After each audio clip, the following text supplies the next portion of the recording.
Tuljapur drugs प्रकरणाचं Mumbai connection उघड। Drugs पुरवणारी मुंबईतली महिला धाराशिव पोलिसांच्या जाळ्यात। ड्रग्ज प्रकरणी आतापर्यंत 4 जणांना अटक। एकनाथ शिंदे सरकारमधील आणखी एका निर्णयाची फडणवीस सरकार चौकशी करणार। एमएसपी संदर्भात धोरण आणि एजन्सी संदर्भात नव्यानं धोरण ठरवलं जाणार। कृषी मंत्री माणिकराव कोकाटे आज नाशिक जिल्हा आणि सत्र न्यायालयामध्ये धाव घेणार।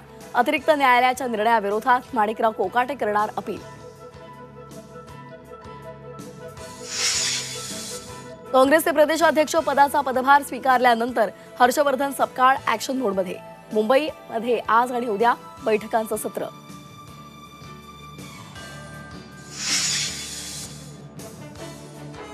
शिवाजी पार्कवरील धूळ नियंत्रणासाठी गवत लागवड केली जाणार। मुंबई महापालिका पुढील महिन्यापासून सुरू करणार मोहीम। नागरिकांच्या धुळीच्या तक्रारीनंतर पालिकेचं पाऊल।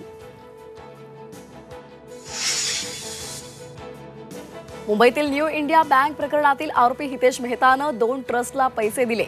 2 ट्रस्टचा पोलिसांकडून शोध सुरू असल्याची माहिती।